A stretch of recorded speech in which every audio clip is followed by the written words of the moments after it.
Hey folks, it's Lindsey Huddleston with SPS back in the building over at the historic Joe Dumars Fieldhouse in Detroit, 8 Mile River State Fairgrounds. And I'm sitting here with someone who needs no introduction, Coach Hans Jones, representing for R.E.A.C.H Legends. How you doing, man? Yes, sir. How are you, sir? Good. You were out here bright and early with these young men on every different age group. Talk about your commitment to R.E.A.C H. What has you out here working hard for these young men like that? Been around basketball for a long time, so finally connected with Coach Mark, and he and I started working. I started working with him with R.E.A.C H, and it's kind of the same matriculation that I've been doing for the last few years. So it just kind of was. We used to bump heads a lot. Okay. So now opposite ends of the spectrum. Okay. Right? Okay. We're on opposite ends of the spectrum, and a couple of years ago, the last team that I was with, kind of disbanded. So. Oh wow. Okay.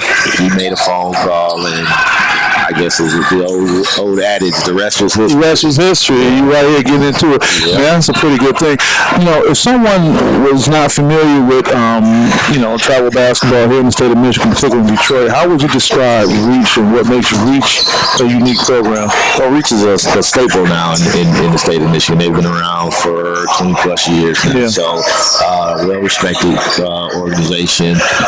They actually don't get the respect that they should get as far as the gym shoe companies and things of that nature are concerned. They've been an independent grassroots organization for some time now and have flourished with pros, many college players and things of that nature. So well respected in the city of Detroit. Yeah, no, that's awesome. You know, talk about when you get these young people that come in and my work, whether it's in the media or doing work in sports psychology, I know these kids are thinking, D1 or bus, or I should be this or I should be that, but it can be really humbling when they come into these situations. How do you help them transition through that experience? Absolutely. It's levels to the AAU basketball. It's different levels to the AAU basketball. So a lot of these kids they have the bright-eyed, bushy-tailed dreams, and you get to that first tournament and you see 6, 6, 6, 7 all across the line. It's a different story. Then you understand when we say 1% makes it Division I, and less than that makes it to the pros. So it's eye-opening. Yeah, I do remember a young man I was good friends with, and he talked about just that, going out of town and, seeing the size, seeing all these, potential D1 guys all together. So when that, awakening happens, Coach, how do you kind of, get them still to stay motivated even though they see that, man, it's not like I thought it was? That's when it comes in when we say you got to be in the gym every day. 24 hours if you can. It's a work. It's a work in progress. It's not something that you just wake up and say, okay, I'm about to be a D1 basketball player tomorrow, and it happens. You got to put the work in. You got to grind.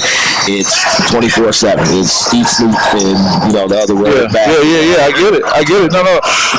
Talk about having the stamina as a coach to overcome fatigue, overcome the idea of getting burnt out. I mean, I don't know if that could be an issue for you or not, but how has that been that after all these years you can still be energized to do the job? It's the passion for the game. It's the passion to help the kids for the most part. That's the biggest thing. Every year you look forward to a new crop of guys coming in that you can actually put a stamp on. And if you can get them to D3, that's my thing. I don't care what level of college it is. If I can get you to school for free, my job is done.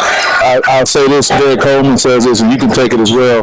D1, D2, D3, I don't care, we want D free. Right. If you got that, you're good. That is definitely it. If you can get a kid in school for free, your job is done. Yeah. I mean, that's the biggest. Yeah, I get that. One more thing before we get you out of here.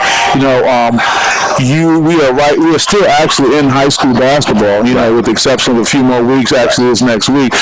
Is there a process or a transition players have to go through coming off of high school basketball to come into travel ball? Well, typically what we attempt to do is we don't try to interrupt the high school season at all. Any kid that's still playing high school basketball, we kind of are hands off for those guys. The transition from high school basketball into AAU basketball, it's almost seamless just because they've been playing. The difference is you go from your high school structure to an AAU structure where it's more, instead of maybe 2 guys that are elite players on your team, you go into a situation where you have 5 guys on the floor that are elite players, and you have to figure out the process or the situation that or the role you're going to play on that team. It's kind of seamless though. It's not a hard process for us. It's the travel that makes it a little different. The travel that makes it different. I get it, and that's different because sometimes these guys are just going, maybe a few miles over to another high school, but you guys get them on the road. Right, they get on the road, and that's the biggest difference in the levels. Like you have AAU programs where you're going just up to Legacy, or you're going to Grand Rapids and things of that nature. Then you have the programs where you're hitting from Michigan, you're going to South Carolina, you're going to California, you're going to Texas, you're going to Alabama. So it's a lot more expensive, and it's a lot more wear and tear on your body. And you can't take a mediocre player or the average player to those type of tournaments and think you're going to win. You're going to go down there and get your head cracked. To the white meat, right? Yeah, to the right. Yeah. And I got to shout out to the Adidas swag you guys going on rocking on the tins, man. It's something throwbacks for real, man. Something different, yeah. We'll put them up on the screen. People better appreciate that, man. Anybody want to shout out before we let you go? Just shout out to the family, and not the family, the program, but my family. Sure. And, my boy Jeff McKinney, that's my guy. He's over on the girl side. That's my man. Yeah, shout out to Jeff McKinney. Yeah, no problem. We got Hans Jones here doing great things with the Week's Legends, and we'll see you guys next time. Peace.